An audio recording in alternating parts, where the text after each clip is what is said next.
ભગવતે વાસુદેવાય. દ્વિતીય દિવસના પ્રથમ સત્રની અંદર પધારેલા આપ સમસ્ત વૈષ્ણવ ભક્તોનું હાર્દિક સ્વાગત છે. આજે આ કથાનો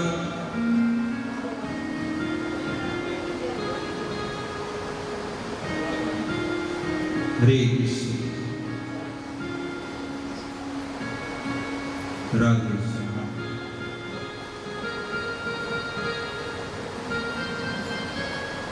આજે દ્વિતીય દિવસ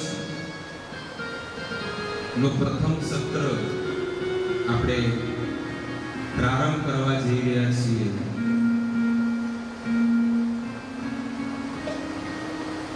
રોજ નવીન નવીન અલગ અલગ રસનું આસ્વાદન ભગવાનના વાલા ભક્તો કરતા હોય છે.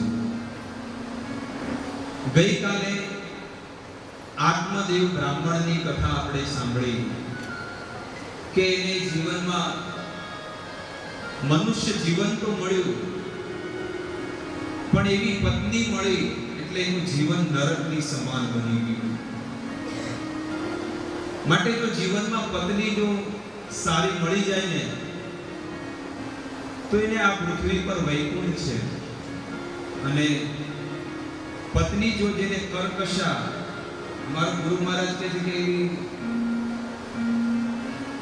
ગાળું બોલતી હોય, દુઃખ આપતી હોય, એવી કર્કશા પત્ની મળી જાય તો એને નરકમાં જવાની જરૂર નથી. એને આ સંસારમાં નરકનું દુઃખ જ ભોગવી રહ્યું છે.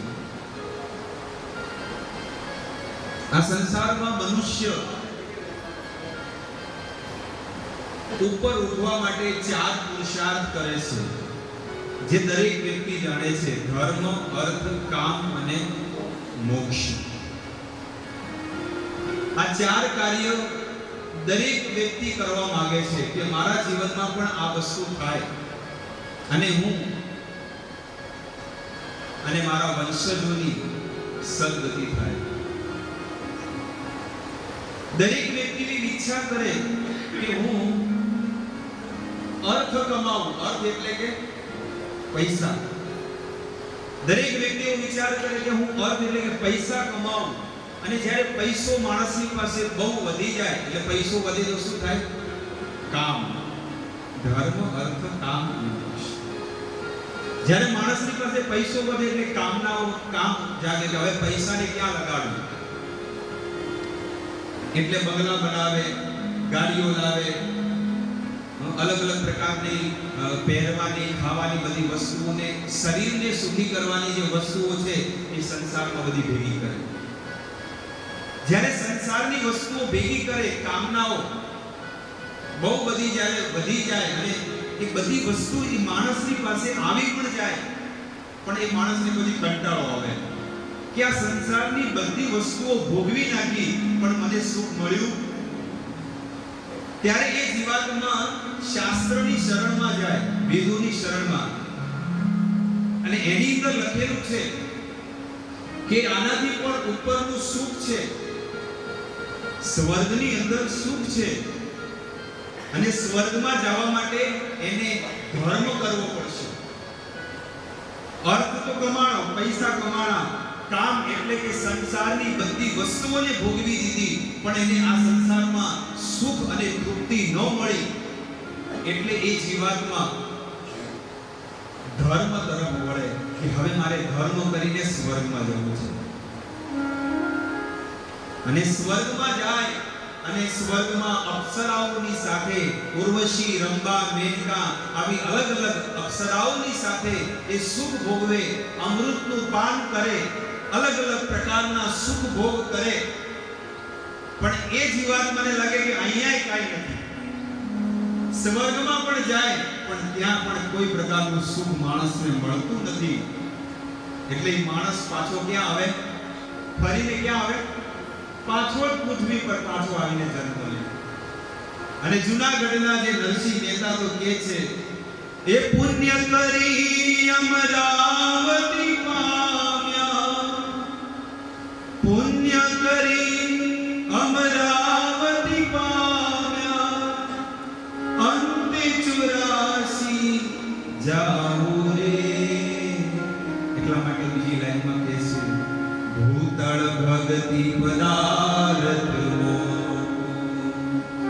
ભૂતળ ભક્તિ પદાર્થ મોટું બ્રહ્મલોકમાં નાહી રે ભૂતળ ભક્તિ પદાર્થ મોટું. જૂનાગઢના જે તાજ છે એવા નરસિંહ મહેતા એમના ભજનોની અંદર આ સંસારના જીવોને કહે છે કે લોકો ધર્મ કરવા માંગે છે અને ધર્મ કરીને સ્વર્ગ જોવે છે, પણ સ્વર્ગમાં પણ સુખ નથી. પુણ્ય કરી અમરાવતી પામ્યા અંતે 84 જાવું. ફરીથી પાછા આ 84 ના ચક્કરમાં આવવું પડશે. ફરીથી માના ગર્ભમાં 9 મહિના સુધી એને શયન કરવું પડશે, જેની વ્યાખ્યા સિદ્ધપુરમાં બિંદુ સરોવરમાં ભગવાન કપિલ પોતાની માતાને કહે છે.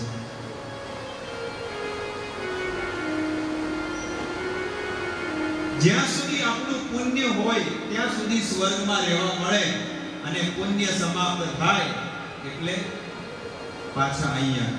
જેવી રીતે આપણે બેંકમાં પૈસા પડ્યા હોય એકાઉન્ટમાં, જ્યાં સુધી એકાઉન્ટમાં પૈસા છે એ કેશિયર આપણને ગમે જેટલા ચેક આપો તો તમને પૈસા આપી દે, પણ સ્વર્ગમાં ક્રેડિટ નથી. એવું નથી કે ભાઈ હમણાં મને ભોગવવા દો પછી પુણ્ય કરીને ધર્મ કરીને પાછું જમા કરાવી નાખીશ. અહીંયાની બેંક તો ક્રેડિટ આપે, લોન આપે છે ને. ભલે માણસમાં કોઈ ભલીવાર ન હોય, પેલો નતો માલિયા, માણસમાં કોઈ ભલીવાર ન હોય કોઈ બેંક આપે, પણ સ્વર્ગમાં એવું નથી. ત્યાં તો હિસાબ એટલે એક પાઈનો હિસાબ તમારે. જ્યારે તમારા પુણ્ય સમાપ્ત જીરો થઈ જાય એટલે લાત મારી સીધા પૃથ્વી પર નાખે અને સીધો પડે એટલે માના ગર્ભમાં જન્મ. એક રહસ્યની વાત બીજી હું તમને કહું છું. શાસ્ત્ર કહે છે, શાસ્ત્ર વાંચો તો એની અંદર કહે છે, પણ એ વસ્તુને પ્રગટ સમાજની અંદર ન કહેવાય, પણ હું તમને એ વસ્તુ કહું છું કે જ્યારે કોઈ માતા પિતા, કોઈ પતિ અને પત્ની જ્યારે સંબંધ હોય, પતિ પત્નીનો જ્યારે વિવાહિત સંબંધ થાય અને સંતાનની પ્રાપ્તિ કરે, ત્યારે એ વીર્ય શક્તિની અંદર લાખો ને કરોડો આત્માઓ એ વીર્ય શક્તિની અંદર હોય છે પુરુષની, અને એમાંથી એક ભાગ્યશાળી આત્મા છે ને એને માના ગર્ભમાં જન્મ મળે છે. બીજા 99,99,999 આત્માઓ છે ને ફરીથી પશુ યોનિમાં જતી રહે છે. ખબર પડી તમને શોર્ટમાં? એટલે આ મનુષ્ય જન્મ એટલા માટે સાધુ સંતો કહે છે કે એટલો દુર્લભ છે કે આને તમે એક ઘડી એમને મત વેડફો. તને મળ્યો મનુષ્ય અવતાર માંડ કરીને. એમને નથી મળ્યો, પણ આપણે તો અહીંયા એમને ભોગવી રહ્યા છે. બસ પેલી એ ભજન નથી કરતી, પેલો એ ભજન નથી કરતો, ચાલશે. વારા પરથી વારો, ધારા પરથી મારો. મુએ નરકમાં જાય ને તું એ જાય. લોકો ખાવાનું પાપ ખાય, કર્મ કરવામાં પાપ કર્મ કરે છે, જાણતા કરે અજાણતા કરે. શાસ્ત્રમાં ક્લિયર કટ લખેલું છે કે જે વસ્તુ ભગવાનને અર્પણ નથી કરતા અને એ પોતે જો ભોગ કરે, આ જે વસ્તુ છે આ શું છે? આ ફ્રૂટ છે, પણ આ વસ્તુ ભગવાનને અર્પણ થવી જોઈએ. આની અંદર પણ પાપ છે, પણ જ્યારે કોઈ ભગવાનને ઓફર કરે, અર્પણ કરે, તો ભગવાન એમાંથી પાપ લઈ લે છે અને તમને પ્રસાદ આપે છે. એવું નથી કે ભગવાન ખાઈ જાય, પણ ભગવાન કહે છે તમે મને અર્પણ કરો, અને એ વસ્તુ જ્યારે તમે ખાશો ને તે પ્રસાદ છે, કૃપા છે. આપણા વડવાઓ નથી કહેતા કે જેવાનો એઠો ખાઓ એવા ગુણ, અન્ન એવો ઓડકાર. એવી રીતે કોઈ ભગવાનનું એટલું ખાય, ભગવાને જ્યારે જમ્યા હોય ને ભગવાનનું એટલું ખાય તો એના જેવા ગુણ થાય. એટલા માટે ભગવાનને અર્પણ કરીને જમવું.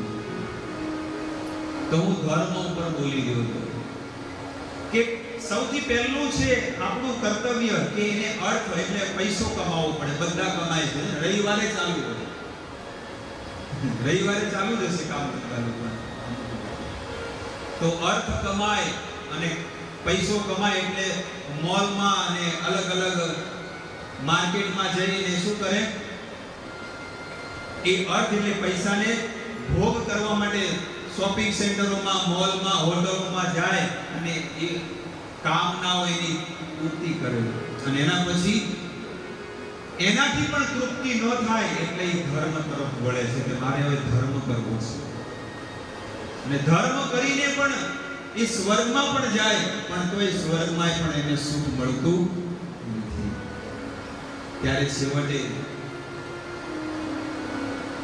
એ કોઈ સાધુ સંતની શરણમાં જાય છે. શાસ્ત્ર કહે છે ભ્રમિતે ભ્રમિતે ભ્રમિતે યદિ સાધુ વૈદ પાય. આવી રીતે 84 લાખ પ્રકારના ચક્કરમાં આ મનુષ્ય જીવાત્મા અલગ અલગ યોનિઓમાં ભટકતો રહે છે. પણ શું કહે છે ભગવાન? ભ્રમિતે ભ્રમિતે ભ્રમિતે યદિ સાધુ વૈદ પાય.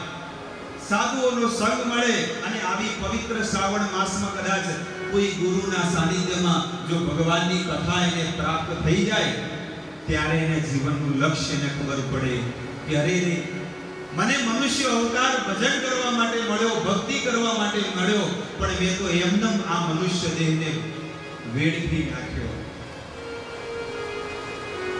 એટલે એ જીવાત્મા પછી મોક્ષ તરફ વળે કે મારે હવે મોક્ષ તરફ જવું છે. મોક્ષનો અર્થ પણ સમજવો જોઈએ. મોક્ષનો અર્થ નહીં એટલે વિલીન થઈ જાવ એવું નથી. મોક્ષનો અર્થ છે કે 24 કલાક જન્મો જન્માંતર સુધી બસ ભગવાનની સેવામાં લાગી જવું જોઈએ. આપણી એક એક ઘડી, એક એક ક્ષણ ભગવાન માટે વીતવી જોઈએ.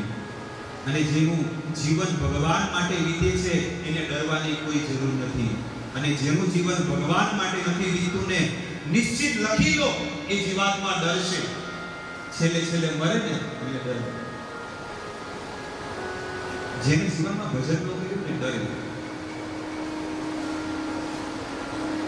એક ગામમાં એમને જોયું, અમને બોલાવ્યા કે તમે આવો પ્રભુજી, અમારા દાદા છેલ્લી ઘડીએ છે, તમે કંઈક વાંચન કરો, કંઈક ગીતા ભાગવતના પાઠ કરો. તો અમે ગયા અને જઈને અમે પૂછ્યું કે દાદા આંખો થોડી થોડી ખુલતી હતી અને ચમચી પાણી પીવડાવ્યા. મેં કીધું દાદા મરવું છે? એટલે રોવા માંડ્યા.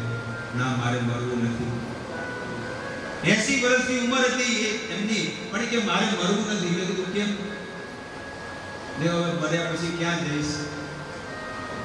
કોઈ ગેરંટી નથી. મને ખબર નથી ક્યાં જઈશ. મારે મરવું ને મારે તો અહીંયા નહીં. મેં કીધું હવે જીવ અહીંયા રાખજો નહીં ને પૂર્વજ થવું પડે. પૂર્વજ થવું પડે એટલે જીવ કીધું રાખતા નહીં અને હસતા હસતા રાજી ખુશીથી જાજો. પણ એમને કોઈ રાજી ખુશીથી કોઈ કઈ ભગવાનના ઘરે એવું નથી દરવાજા ખુલ્લા છે વૈકુંઠના એટલે લઈ લેશે નહીં. ભજન કર્યું છે, ભક્તિ કરી છે, તો એ જીવાત્મા અહીંયા ભજન કરતો હોય એના માટે દરવાજા પહેલેથી ખુલ્લા ભગવાને મૂકી દીધા છે. અને જે ભજન નથી કરતો એના માટે તો નરકના દરવાજા ખુલ્લા છે. શાસ્ત્ર કહે છે 99% જીવાત્મા આ સંસારમાં 99% જીવાત્મા એની ટિકિટ કન્ફર્મ કરી દીધી છે નરકમાં જવાની. કયા નરકમાં જશે, કયું દુઃખ ભોગવશે અને કેટલો સડશે એ તો ભાઈ એના કર્મથી એને ખબર પડે. ગરુડ પુરાણ જ્યારે વંચાવે ને, અમે થોડું અધ્યયન કરેલું છે, એમાં લખેલું છે કે કયો જીવાત્મા ક્યાંથી આવ્યો છે એના કર્મ ઉપરથી ખબર પડી જાય કે આ કઈ જગ્યાએથી આવ્યો છે. આપણે નહીં કહેતા કે આ કયા કુળનો છે ખબર પડી જાય. આપણે નહીં કહેતા તારી જાત મત બતાવો. ઘણા લોકો કહે ને તારી જાત મત બતાવો. એનો અર્થ શું છે કે તારી જાતમાં આ જ થાય છે. માણસના કર્મો, એના સંસ્કાર, એના વિચાર, એનો આહાર, એની રહેણી કહેણી, એનું જીવન કેટલું પવિત્ર છે એના ઉપરથી નિર્ભર થાય છે. કેટલો પૈસો છે એના ઉપર નથી. કેટલો પૈસો, પ્રોપર્ટી, બેંક બેલેન્સ નહીં એના ઉપર નથી, પણ તમારું જીવન કેટલું પવિત્ર છે એના ઉપર છે. તમારા ઘરમાં કેટલી શાંતિ છે, તમારા ઘરમાં કેટલું સુખ છે એના ઉપર આ જીવન ટકેલું છે. અને આખું જીવન સંસ્કાર ઉપર છે. પણ સંસ્કારોને તો બધા વેચીને ખાઈ ગયા. પૈસા મોટા મોટા ઢગલા થઈ ગયા. પહેલા તો 5 પૈસા આવતા, ખબર? ચોરસ એલ્યુમિનિયમના. અમને તો વાપરવા મળતા ને આનંદ આવી જતો. 5 પૈસા. અમે જ્યારે સ્કૂલમાં ભણવા જતા ને, બાજુમાં જ હતું આરપી બક્ષી સ્કૂલ, અમારે પ્રેમનગરમાં જ હતી. ભણવા જતા અમને 25 પૈસાનું વડાપાઉં મળતું. રિસેસ પડે ને 9:30 વાગે સવારે, એટલે અમે વડાપાઉં ખાતા. 25 પૈસામાં વડાપાઉં અત્યારે મળે છે. અને તો એ સારું મળતું, એ કોઈ સારા આપતા. તો પૈસા વધી ગયા મોટા. પહેલા ખાલી 100 રૂપિયાની નોટ કોઈને જોવા મળતી ને તો કે હા 100 રૂપિયા. હવે કોઈ અડે છે? જોવાય માંગતું નથી. પેલા ભિખારી તો રૂપિયાનો અડતો જ નથી. ભિખારી કે 10 રૂપિયા આવો તો લઉં. ભિખારી છે ને 1-2 રૂપિયા તો અડતા ને, લઈ જા, જા તાર છોકરા નાલજે. અમને આવી ભીખ નથી દેતો. આ શું આવી ભિખારી સમજ્યા છે? એ પોતે એમ કહી દે અમે વીઆઈપી ભિખારી છીએ.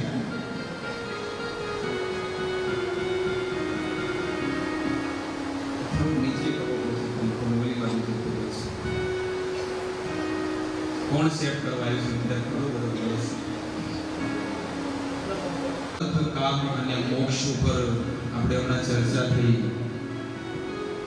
પણ સુખદેવ ગોસ્વામી કહે છે કે હે પરીક્ષિત, ધર્મ, અર્થ, કામ અને મોક્ષ આ 4 પુરુષાર્થ તો કરે છે, પણ એક હજી પણ પુરુષાર્થ છે જેને કહેવાય પંચમ પુરુષાર્થ.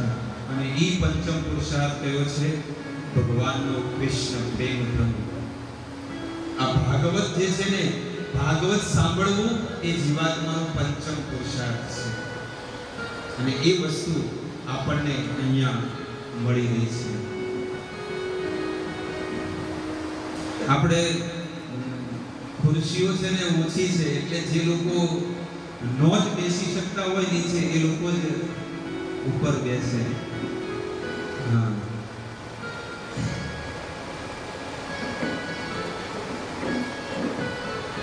કથામાં 5 વસ્તુ હોય છે.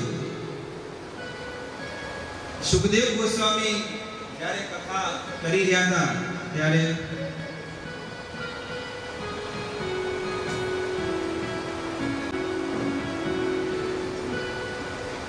વસ્તુ કહે છે કે કથામાં ગાન હોવું જોઈએ.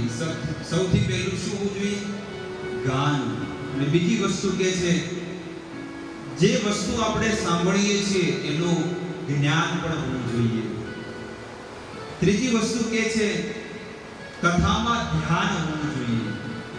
અને ચોથી વસ્તુ કહે છે સાથે સાથે આપણા કાન પણ હોવા જોઈએ. બેઠા હોય 100 કિલોનું શરીર બેઠું હોય, પણ એનું મન ક્યાં હોય? ક્યાંક બીજે ભટકતું હોય. અને 5મી વસ્તુ કે કથામાં સૂવું ન જોઈએ. કથામાં લોકો આવે, બહુ ત્યાગ કરીને આવે, પણ કથામાં આવે એટલે શું કરે? આખા દિવસનો થાકલો એ કથામાં ઉતારી દે. કથામાં આવે ને એટલે શાંતિથી સૂઈ જાય. અને ક્યાંક અહીંયા તો કઈ મંડપ બાંધ્યો નથી, પણ ક્યાંક મંડપ હોય ત્યાં થાંભલો જ શોધે. જ્યાં થાંભલો હોય ત્યાં થાંભલાના ટેકા દઈ સૂઈ જાય.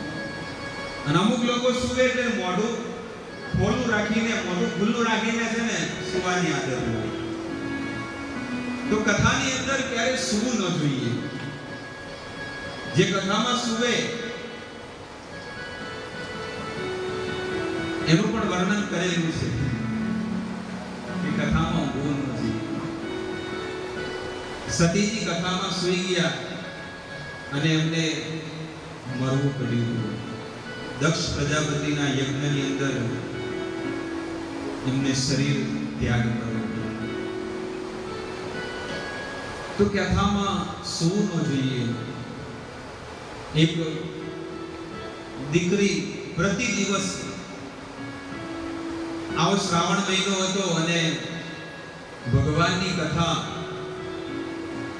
ભાગવત કથા શ્રવણ કરવા માટે એ દીકરી પ્રતિ દિવસ આવતી હતી.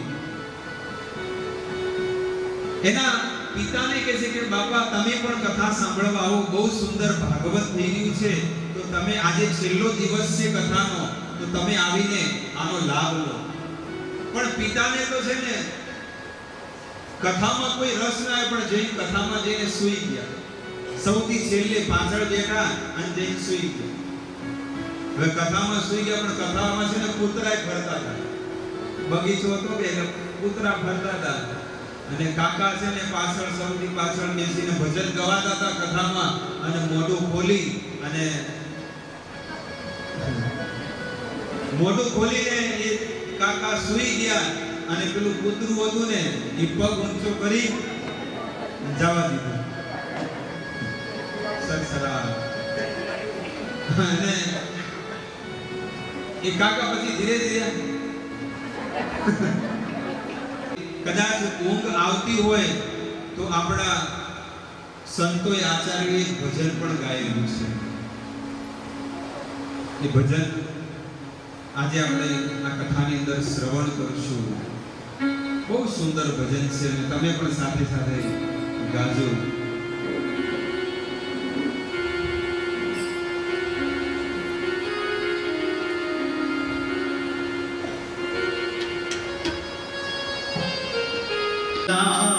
હું તને વારું,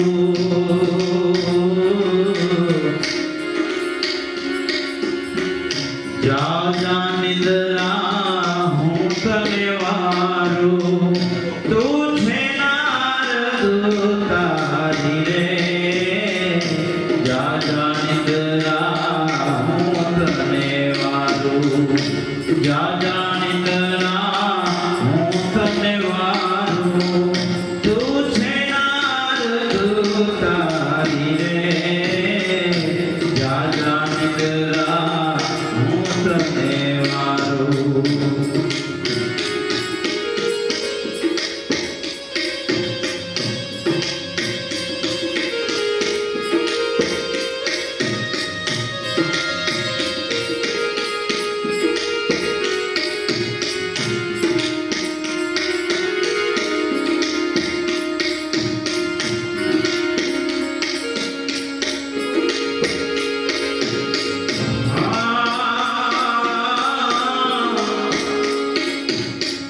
નિદ્રા કહે છે હું નથી જોતાઈ,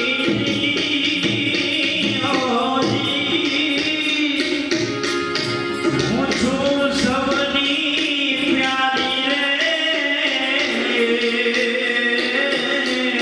નિદ્રા કે હું નથી ઉતારી,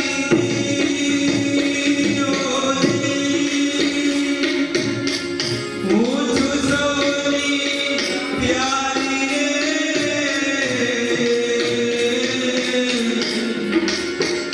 પશુ પંખીડાને સુખડાયા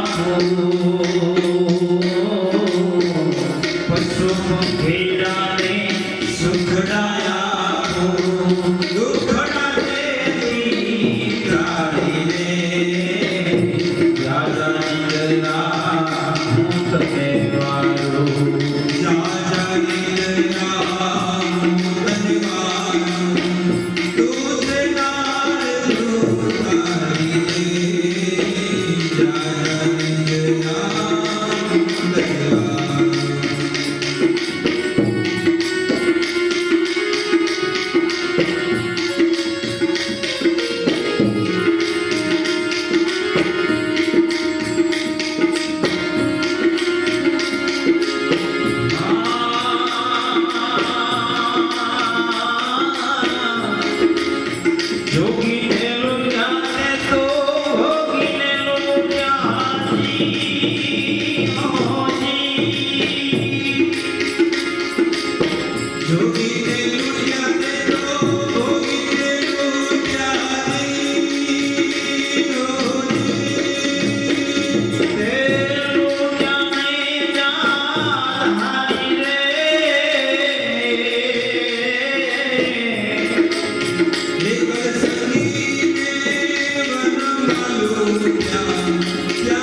એ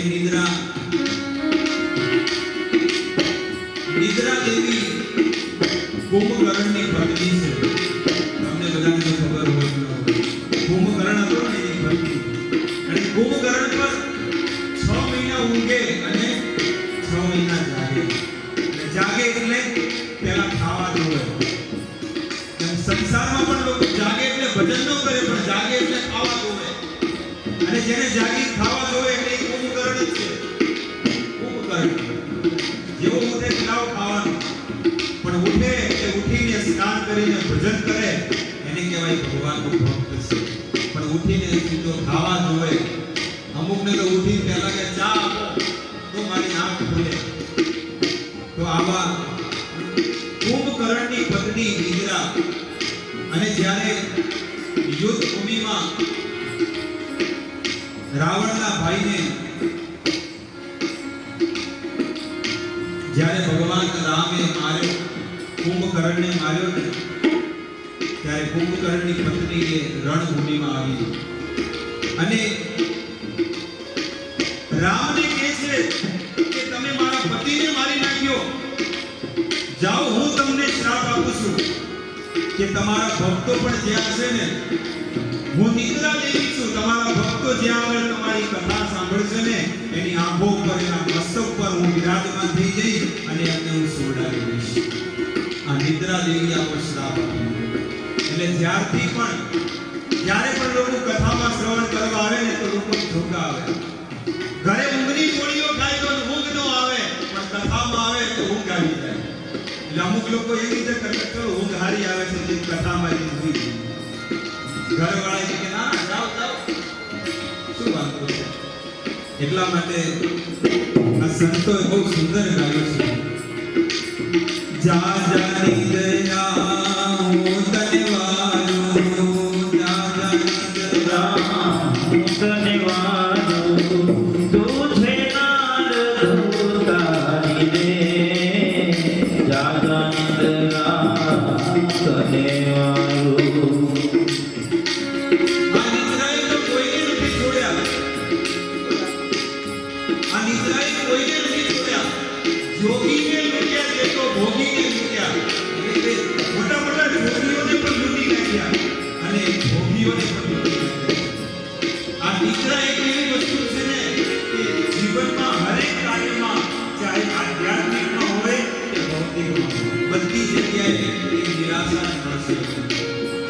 એટલા માટે કહે છે કે જેને નિદ્રાને વશમાં કરી દીધી છે, જેને નિદ્રાને વશમાં કરી છે, એ આ સંસારમાં પણ યશ પ્રાપ્ત કરે છે અને ભગવાનના ધામમાં ભક્તિ પ્રાપ્ત કરીને જાય છે.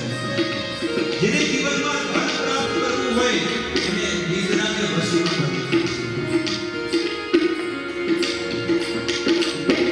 એક સમય રામ વનમાં પધાર્યા જી, લક્ષ્મણને